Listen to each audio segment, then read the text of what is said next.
Oh non, mais il me faut une musique relaxante.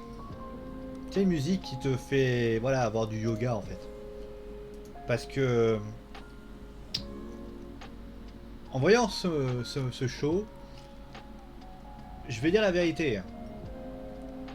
Je ne pensais pas que. Je parlais justement des main events. Je sais pas. Vous savez à quel point j'arrive même pas à parler tellement c'est le bordel. Clairement, on a. Alors, peut-être pas le pire show de l'année.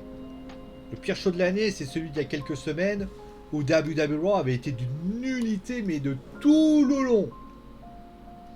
Là, il y a le main event qui les sauve. C'est quand même pas grand chose, mais c'est le main event. Parce que là.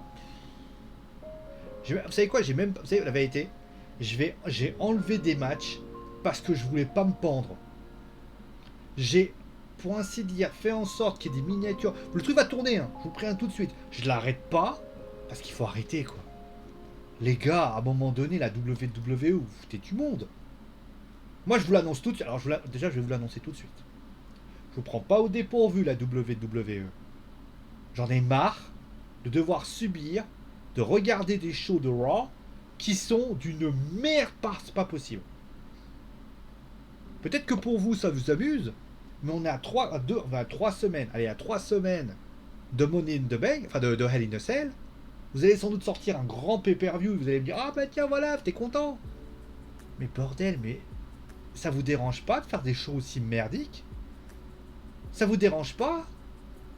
Parce que putain, regardez, voilà, je vois qu'on va commencer. Bah oui, on va commencer, comme ça à la limite, ça va pouvoir discuter. Le segment du Miss TV.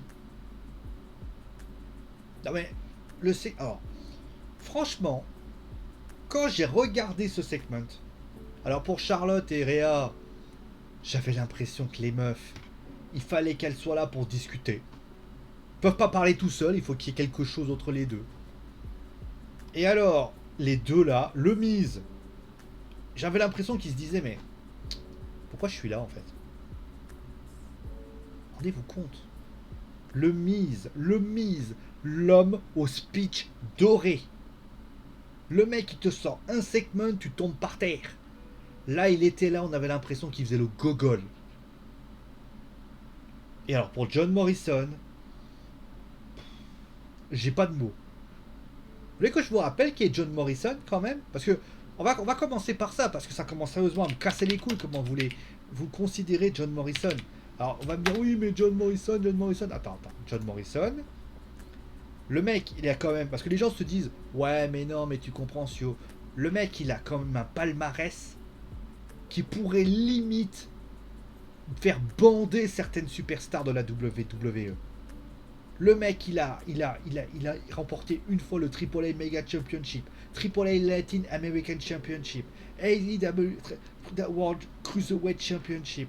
Il a remporté des titres à la Lucha Underground avec la Trial Championship, la Gift of God Championship, une fois Lucha Underground Championship, deuxième fois Triple Crown Championship. Le mec à la WWE, même à la WWE, il a remporté une fois le titre ECW Championship, 3 fois champion continental, 4 fois champion par équipe, une fois World Tag Team Championship avec le Miz, SmackDown Championship, Slimmy Awards 2008 de la meilleure équipe de l'année. À un moment donné, le mec, il a. Alors, en plus, la Pacific Cross Wrestling, il a remporté des titres. Le mec, il a un potentiel de ouf. Et vous faites quoi? Vous mettez de l'ail autour de lui? Ce mec a un talent monumental et vous le faites faire ça? Alors je sais pas si John Morrison il se dit oh vas-y c'est pas grave. Mais bordel. Mais bordel. Vous avez un joyau monumental sur le ring et faites en sorte qu'il fasse le clown.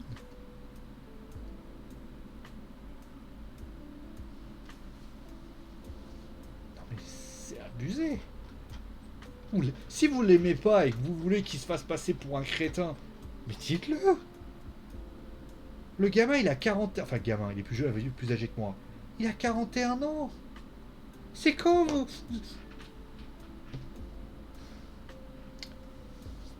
Bref. Bon après vous allez me dire, le match avec Charlotte Flair et Nikki Cross.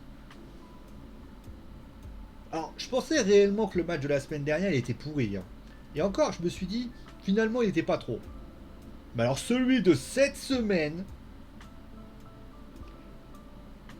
je pensais avoir touché le fond, mais alors là, on a touché. C'est même pas on a touché le fond. On est tombé en dessous. Charlotte qui court derrière Nikki pendant 1 minute 30.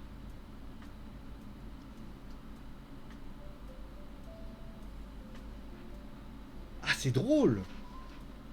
Ah, je suis sûr que Charlotte, elle s'est dit, ah, c'est rigolo. Et en plus, Nikki va avoir un match de championnat contre la gagnante. C'est-à-dire que la meuf, elle a passé son temps pendant 1 minute 30 à tourner autour de ring. Et elle va avoir un match de championnat. Ah ouais. Alors moi la prochaine... Vous savez quoi, je vais dire à Ricochet, tu veux un titre de la WWE, mais tourne autour du ring pendant 2 minutes. C'est quoi cette idée-là? En plus, je l'avais dit la semaine dernière. Vous pouvez même pas me dire que j'avais tort. J'avais dit noir sur blanc. Et reprenez la vidéo de la semaine dernière. J'avais dit, ils vont vous faire un beat the clock avec Charlotte. Ça s'est pas loupé. Aïe. Je me fais mal. Bon, enfoiré. Non mais c'est vrai quoi. Les gars. Mais il y a un problème à la WWE. Enfin, il n'y a pas un problème à la WWE parce que j'ai pas vu le show de Raw de cette semaine, la semaine dernière. Mais en général, mais vous faites de la merde tout le temps. Bref. Après, il y a eu quoi? C'est bon, vous avez la vérité. Randy Orton contre Xavier Wood. C'était bien. Ah bah c'est d'à côté, faut pas... C'est bien. Randy Orton commence à adopter notre cher Riddle. Bon. Après, ce qui me fait chier, c'est que Riddle reste toujours aussi stupide. Je me suis dit la semaine dernière, il allait un petit peu se renforcer et tout. En fait, non, je devrais... En fait, je crois que je devrais faire un truc à partir de maintenant. Je devrais arrêter d'avoir un mot qui s'appelle le mot espoir. Je devrais dire... Non mais arrête. WWE, arrête. Tu sais quoi? Je vais arrêter de croire en vous, en fait. Parce que c'est pas possible. D'ailleurs, on va parler bien sûr du prochain match. L'intergender, enfin le match entre garçons et filles. Match entre Reginald et Shayna Baszler. Bon. Essayez d'être gentil. Bon, l'intervention de les techniques de Reginald. Et je peux pas. Non, désolé, le match était nul. Il était inutile. Franchement, une personne amputée de 2 bras, tu ne mets pas un gant. Bah, le match était aussi inutile qu'un gant, que de mettre un gant à un gars qui était amputé des 2 bras. Surtout que je suis désolé. Pourquoi tu peux pas faire Alexa Bliss qui vient? C'est pas possible. It is not possible. Enfin bref. Après, bon, il y a eu des matchs avec Sheamus. Moi, je les ai laissés passer parce que je vais pas tailler une veine. Il y a eu notamment un match tag team qui a été au bas mot. Enfin, pas tag team championship, hein, je parle du tag team avec les filles. Je vais même pas osé le regarder parce que, bon, hein, à un moment donné, je tiens à ma santé mentale. Et puis, il y a le match Raw Tag Team Championship. Elias, Jetson Rikers contre Omos et AJ Styles. Alors, déjà, les matchs d'Omos et AJ Styles, c'est toujours la même chose. Regardez tous les matchs. Omos est celui qui conclut. AJ, c'est celui qui subit. Ça ne change jamais. Mais alors après, la mec, ils sont pas cons parce qu'ils se sont dit on va mettre un truc. On va créer la trahison d'Elias. Alors moi j'ai une théorie par rapport à cette trahison et j'espère me tromper parce que ça serait quand même dur pour le pauvre Jason. C'est un renvoi. Le mec il va se faire dégager. C'est la semaine. Voilà, j'ai quand même scruté, on sait jamais parce qu'avec la WWE tout va très vite. Bon bien, vas-y. Non, ça va, il n'y a pas noté. Bon, très bien. Donc voilà. C'est pas bon. Et heureusement d'ailleurs que le main event sauve un peu l'histoire. Drew McIntyre contre Kofi Kingston. Bon, j'ai toujours pas compris pourquoi il y en avait un deuxième. Mais voilà, c'était bien. Franchement, c'était bien. Le match était bon. Le match était de bonne qualité. Et franchement, moi j'étais très content de voir ce qui s'est passé. Voilà. Finir sur une bonne note, c'est sympa, hein. Ah, c'est comme le dessert en fait. Ah, on finit avec un bon petit dessert. Sauf que le problème, c'est que j'ai dû boire, j'ai dû manger, j'ai dû encaisser de la morora avant de voir ça. Donc à un moment donné, j'ai pas envie de voir. Je vais être honnête avec vous.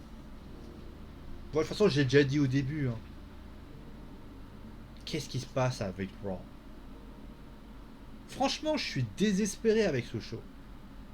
Parce que quand vous voyez que les audiences descendent du côté de Raw, mais t'es pas étonné? Si les audiences étaient à 2,5 millions, moi je dirais bah c'est bon. En fait, vous avez envie de bouffer de la merde et ça vous intéresse bien. Mais le problème, pardon, mais euh, pardon de le dire, mais du côté de la WWE, quand c'est SmackDown qui descend, ça me surprend. Parce que les choses sont plutôt intéressantes. Il y a des très belles choses. Après, bon, il y a la NBA, je crois, qui traînait la semaine dernière. Mais en général, c'est bien. Du côté de Raw, mais vous pensez réellement augmenter d'audience avec ce que vous proposez là? Non mais en fait dans votre tête vous dites ah mais mettre un Anton Chandler contre Shayna et Reginald, ça c'est du, ça va être très bon. Mettre un beat the clock 2 minutes c'est trop drôle.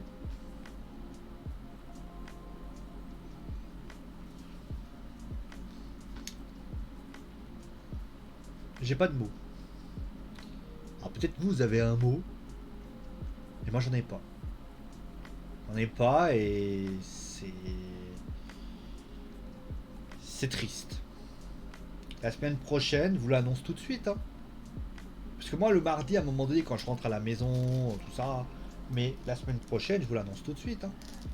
Je vais pas me casser les pieds à regarder le Raw si c'est de la merde encore, hein. Je crois que ce que je vais faire d'ailleurs, je vais faire un truc. Je vais regarder. J'ai intérêt. Alors, je vais regarder. Mais je vais plus me prendre la tête à faire un débrief. Tant que Raw sera pas bon, je ferai plus de débrief. Faut arrêter 5 minutes. Je vais pas me casser les pieds tous les mardis soirs à rentrer du boulot. Surtout que je rappelle qu'à partir de, pas la semaine prochaine, mais dans 2 semaines, il y a le sport qui reprend. Parce que voilà, il y a les salles de sport qui ouvrent. Je vais commencer à m'endurcir, à faire du sport le mardi. Vous croyez vraiment que je vais me courir pour aller faire regarder WWE Raw? Non mais vous êtes pas bien vous. Donc vous, voilà. Courir pour AEW Dynamite, oui. Même si Double or Nothing a été particulier, mais vous allez voir la vidéo. Mais sinon, c'est pas bon.